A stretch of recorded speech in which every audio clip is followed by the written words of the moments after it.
This video is going to be a comprehensive breakdown of your shoulder, the types of injuries that show up there, the dysfunction, the misalignments, and then the other issues that this is going to present. So most baseball players are going to have some amount of shoulder dysfunction, whether it shows up as pain or movement limitations. Everybody's going to have something that they're dealing with. Now, there's a bunch of varying reasons for why this happens, but there's a lot of really common problems that show up amongst baseball players because at the end of the day, your posture and your body are a reflection of your movement habits and your daily living environment. So because baseball players have very similar training methods, very similar movement patterns that are repetitive over and over, typically to one side, unless you're a switch hitter or switch thrower at the rarity, there's going to be compensations that show up because of that. Your body is highly adaptable and it's always looking for a cheat mechanism. So if we're doing the same thing over and over and over again, your body is going to adapt to try to create some efficiency for itself. But it goes to the other end of the spectrum and way too far once we reach a certain point. So there's some adaptations that are advantageous for you until they aren't. So what those misalignments look like from a shoulder perspective is when we are sitting just like I am right now, the upper back rounds forward. So when the upper back kicks forward, the shoulder oftentimes is going to hug across or internally rotate and then kick the elbow behind the shoulder and hinge it. The reason that's important is the shoulder is supposed to fit in this ball and socket joint correctly and have what we call centration, or essentially bone-on-bone contact, but not arthritis, but bone-on-bone in the sense that it's stable. So when this bone internally rotates and hinges, it changes how the head of the humerus sits in the shoulder socket, which changes the mobility and the ranges of motion that it can go through, but it also changes where those muscles attach. Not necessarily where the attachment point occurs on the bone, but where the attachment point occurs to the other attachment point relative to where it should sit. So oftentimes the muscles in the front of the shoulder become short and tight, and the muscles in the back become long and loose, or at least that's the way that it's communicated to you. Really, all it means is that there's dysfunction or imbalance from front to back. So the accelerators in the front have to make up for what the decelerators in the back cannot do. So when we're talking about how this shoulder internally rotates and the problems that it's going to create there, number one, bicep tendonitis. Number two, a tight pec. Number three is going to be some sort of TOS-like symptom. So TOS is this really kind of blanket term. There's various types of TOS. There's various reasons that it shows up. All it is really saying is that there's symptoms down the arm as a result of what's happening at the shoulder.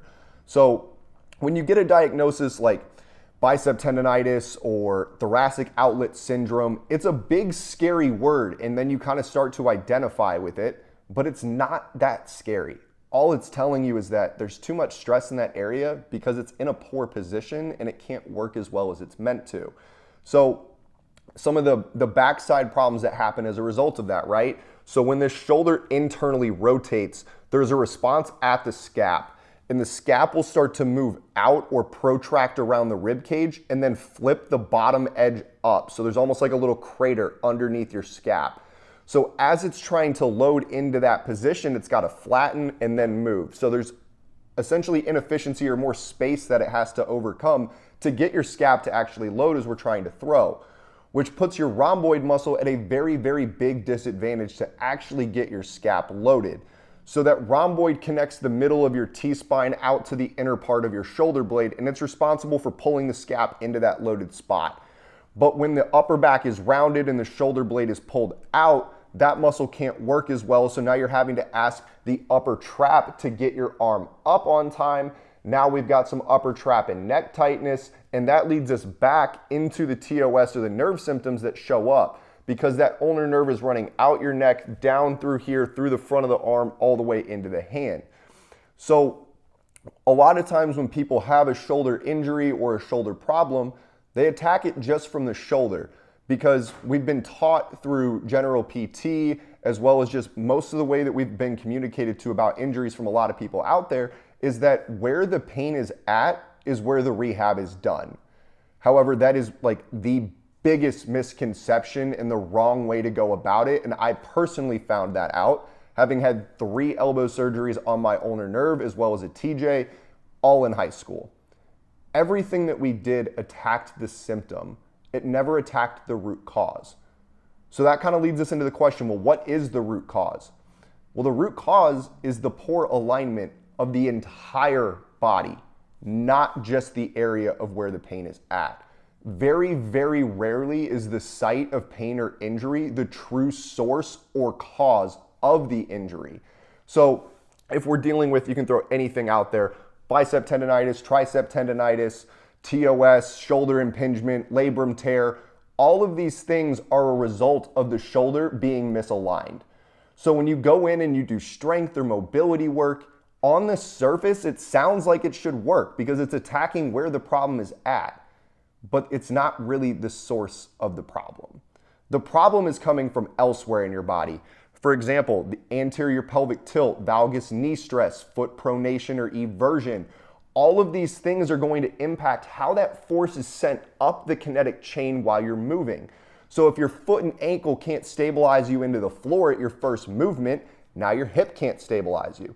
Now your lumbar can't stabilize you. Now the thoracic can't mobilize into the extension that we need. So we flip this up late. Our front side pulls us out early. This arm drags behind me, and now I've got more stress going into my elbow and shoulder as a result of these highly inefficient movement sequences.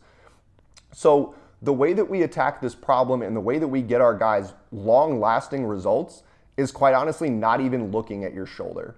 I know there's a misalignment at your shoulder. I don't care. Well, I care. I care about you as a person. I care about the pain that you're experiencing, but I don't care where that pain is at because the location of the pain doesn't change how we work with you. We look at the entire body to get the scope of where are all these inefficiencies and misalignments that we have to address. Because if we never address how your foot is stabilizing into the floor, we're never truly changing how that force is sent up the chain. So the same domino effect is happening over and over and over again because you're trying to affect the last domino to fall at your shoulder rather than affecting the first domino to fall that causes the movement inefficiency that you experience. So when we're talking about labrum tears or surgeries, is sometimes surgery is unavoidable, just blanketly it is. There's sometimes just too much damage to the point where you have to get it done. But surgery is not always the thing that we have to opt for because there's different ways to go about these rehabs. Several guys that I've worked with that have had surgery scheduled for either TOS, ulnar nerve transpositions, labrum tears, have avoided those surgeries because they actually address the root cause of why the stress was being placed on their shoulder in the first place, rather than just trying to address their shoulder. The other really big thing that shows up with guys who have shoulder injuries is often a lack of hip-shoulder separation. And this is something that they really try to work on by really mobilizing their T-spine and getting into some exaggerated positions. Javelin mobility does a lot of this. There's some other functional movements that guys do to try to improve their hip-shoulder separation. But the reason the hip-shoulder separation is bad comes back to the misalignments. So your body operates on these X's. So your right hip works with your left shoulder and the left hip works with the right shoulder. So when a problem shows up at one shoulder, there's often a problem at the other hip, which is going to impact how that crossbody sling or that rubber band is actually able to load and then uncoil to allow you to rotate towards the plate. So the misalignments are going to impact the load that you can put into that sling, the amount of stretch that you can create. But because of that inefficient stretch, that front side often rips us open too early, putting us back into this arm dragging behind us. So the hip-shoulder separation, the stress component on your body, they're all related to one another. But we're attacking them as different problems because that's just the way that we've been accustomed to be told to think about them. Everything in your body is connected. It is one single unit. It is not a series of segmented parts. So the training that you do needs to reflect the singularity unit that it is, rather than thinking like, I've got a shoulder issue, I do this for my shoulder, I do this for my hip, I do this for my low back. Everything is connected to one another. So if you want to become a more explosive athletic player out on the mound, as well as eliminate your pain, It starts with posture therapy. So if you want to know more about it, click the link in the description, book in a call where you'll either talk to me or one of my team members. We'll dive more into your situation, what's been going on, the things that you've tried, and talk about how posture therapy can help you get back on the field pain-free.